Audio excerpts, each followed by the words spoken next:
Our study for this week is 1st and 2nd Chronicles. When we look at the divisions of the Old Testament books, we find that it is listed with the books of history. Of course, the history of the Israelite nation. Let's begin by looking at some background information. 1st and 2nd Chronicles used to be one book. The translators of the Septuagint decided to divide it into two books. Then Jerome in the Latin Vulgate gave them the name Chronicles.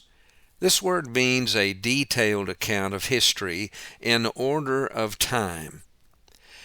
To obtain the setting for the two books, let's turn briefly to a map that shows the land occupied by the Israelites during the reign of the two kings, David, followed by his son Solomon.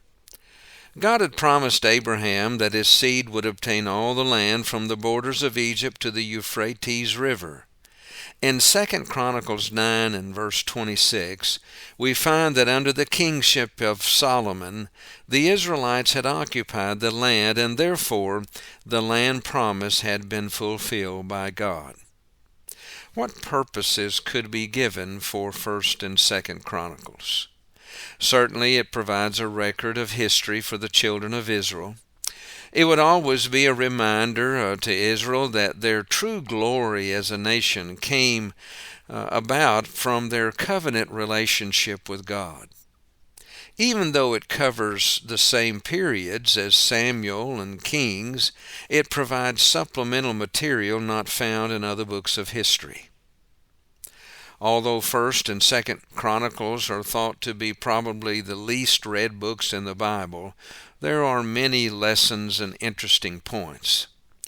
1st Chronicles covers the same period as 2nd Samuel, so it may be a good idea to read both books in succession to get a clear understanding of this time period.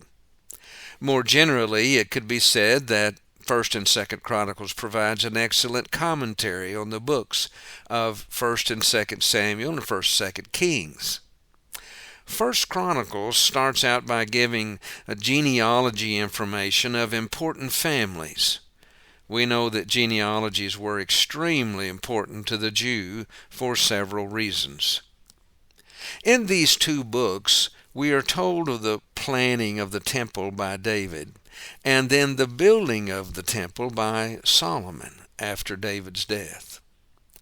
This would be expected as the Chronicles deal more with the spiritual matters than the secular. To get an overall perspective, let's look at the summary chart of the major divisions.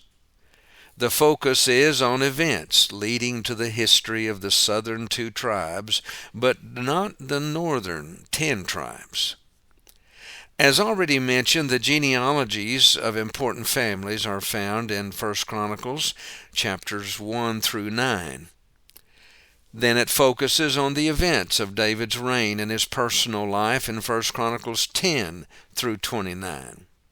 After David's death is Solomon's reign as king, beginning in 2nd Chronicles, chapters 1 through 9. It then ends with describing the different kings of Judah, chapters 10 through 36. There are many notable events and applicable lessons for us today in these two books of history. Let's just mention a few of them. One is found in 1st Chronicles chapter 10, where Saul's army has been defeated by the Philistines.